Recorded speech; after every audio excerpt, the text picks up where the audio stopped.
මට දැන් කියන්න ඕනේ දැන් මේ යුද්ධයක් යනානේ.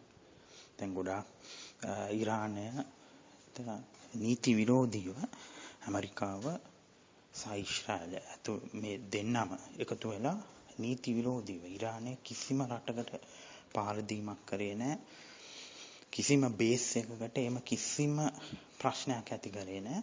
අනවශ්‍ය විදියට ජාත්‍යන්තර නීති උල්ලංඝනය කරලා මේ යුද්ධේ පටන් ගත්ත විශාල මානව ඛේදක වාචකයක් දැන් හැවිලෙමින් තිබෙන ඩොනල්ඩ් ට්‍රම්ප් සහ නෙතන්යාහු කියන මේ ඒකාධිපති ඇත්තෙන්ම කියනවා නම් බොහොම තිරිසන් විදියට තිරිසන්නු දෙන්නේ විදියට මේ ප්‍රහාරය එල්ල කරලා තියෙනවා. දැන් මේකේ කතාව දැන් ලංකාවේ බොහෝ අය දැන් ලංකාවේ සමහරක් අය දන්නේ මේකේ ඇත්ත කතාව. දැන් උදාහරණයක් විදියට ඊශ්‍රායලය කියන රට දැන් උන් කියන මේ තර්ක ඊශ්‍රායලය කොහොමද බිහි වුනේ? ඊශ්‍රායලය මුලදී පටන් ගන්නෙ අපි දන්නා යුදෙව්වන් විශාල වශයෙන් යුරෝපයේ ප්‍රහාරවලට ලක් වෙන ඔවුන් එක තැන් වලින් ඔවුන්ව එළවලා දානවා.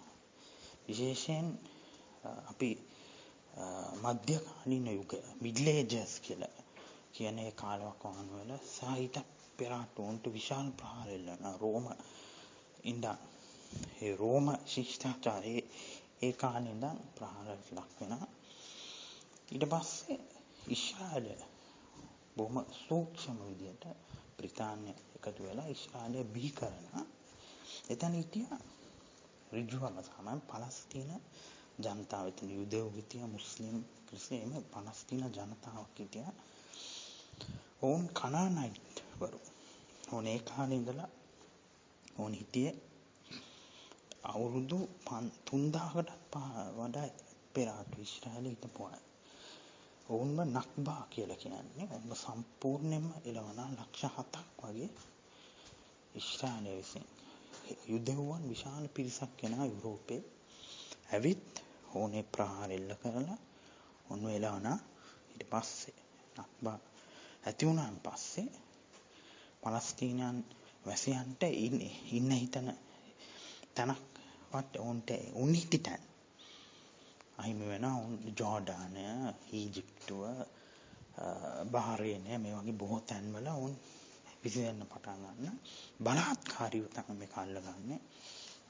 නැවත ප්‍රහාර එල්ල කරන ඔබ දැක ගන්න ඕනේ ඔවුන් පලස්තීන ජනතාවට කරන ඒ කුරිරු දේවල් මේක බොහෝ අය දන්නේ. උන්ට කුඩා දරුවන්ට වෙඩි තියලා මරන්නේ.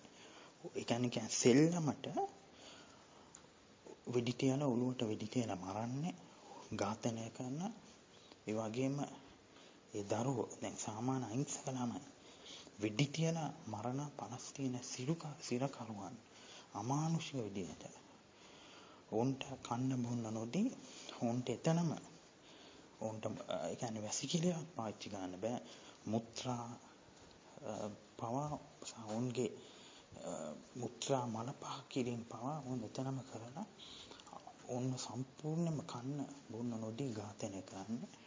මේක පැහැදිලි සාධක තිබෙනවා. පැහැදිලි සාක්ෂි තියෙන ඔවුන් යොදවන ක්‍රමය තමයි ඒ වගේම ලිංගික අතවර කිරීම.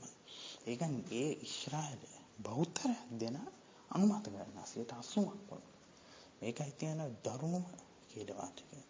ඔවුන් මේක අනුමත කරන මොනේ වගේම ඒක අනුබල දෙන රජයට. බෞද්ධයන් ඔවුන්ගේ මානසිකත්වය පොඩ්ඩක් ඒකම මිලිටරි මානසිකත්වයක් තියෙන උන්ට ඔවුන්ගේ වැඩිහිටියන් අවුරුදු 18න් එහා අය අනිවාර්යයෙන්ම හමුදාවට බැඳෙන්න ඕනේ.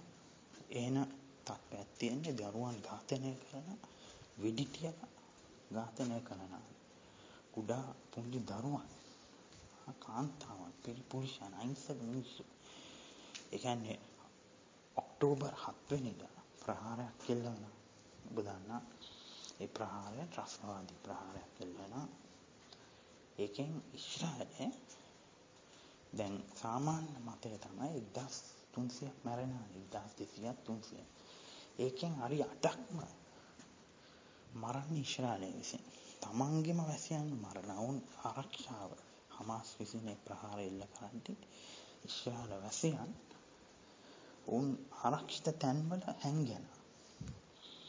එහෙම හැංගිලා ඉන්නේ ඒක සාධක තිබෙන ඔවුන්ගේ පටිඝ ඔවුන්ම කියන සාක්ෂි විදියට අපි එම හැංගිලා ඉන්නේ ඊශ්‍රායල හමුදාව ඇවිත් පහර දීලා වෙඩි තියලා මරනවා.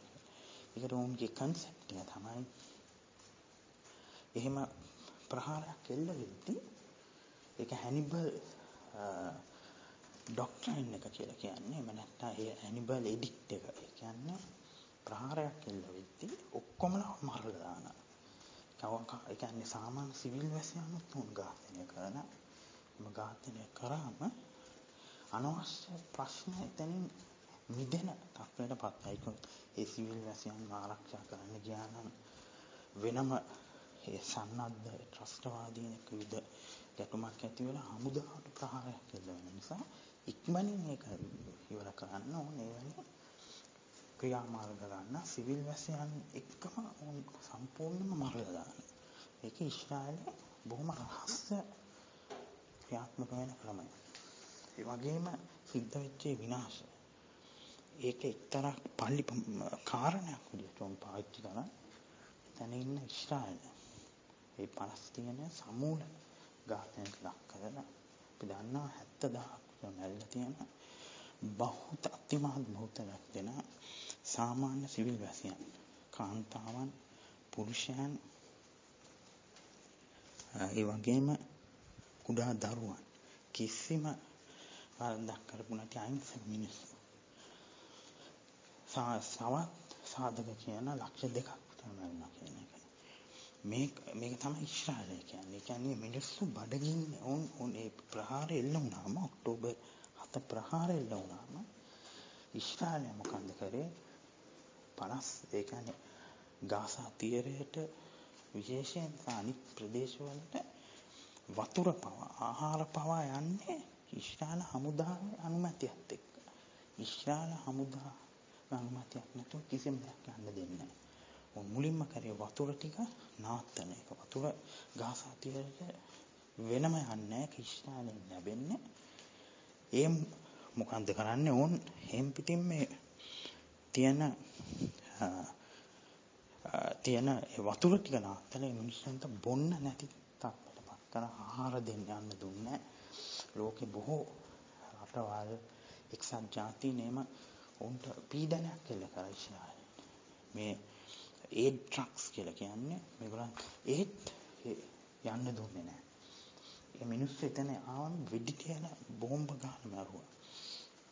මේ මිනිස්සුන්ට ආහාරවල පරණ වෙච්ච කෑම කන්න දුන්න. මේ තරම් තිරිසන් මේක ලංකාවේ මිනිස්සු දැනගන්න ඕනේ. ලෝකේ දැනගන්න ඕනේ. මේක දැනගත්තොත් තමයි මේ සන්දර්භය තේරුම් ගන්න පුළුවන්.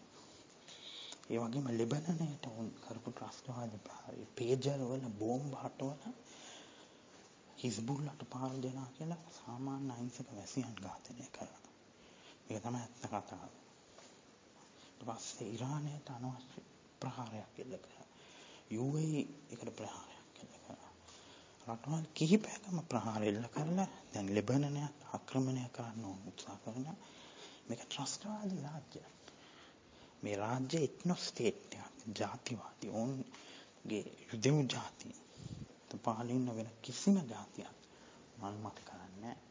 ඔවුන් බොරුවට ප්‍රජාතන්ත්‍ර ව්‍යාජ ප්‍රජාතන්ත්‍රවාදයක් පෙන්නුම් කරගෙන ලෝකය රවට්ටගෙන ඇමරිකාව උන්ට උදව් කරන ඇමරිකාවේ ලොබි එකක් තියෙන.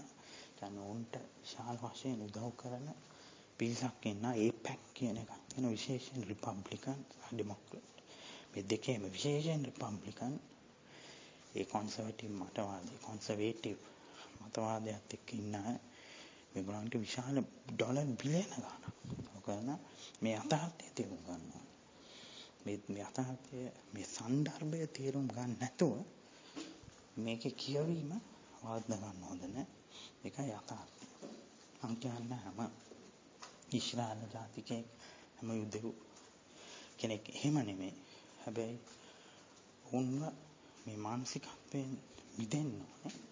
ඔවුනේ මානසිකත්වයේ ඉන්න අනිත් මිනිස්සුන්ගේ දුක් විඳින එක බලලා සතුටු වෙන එක. ඒක සාමාන්‍යයෙන් දාම ඝාතකයෙක්ට සයිකෝ කියන තත්ත්වයේ ඉන්න මේ අයට තියෙන සුවිශේෂී ගුණ. ඔවුන්ට මේක තියෙන මම මේ ගැන තවත් දැනුවත් කරන්න ජනතාව දැනුවත් කරන්න මම උත්සාහ කරනවා. මගේ channel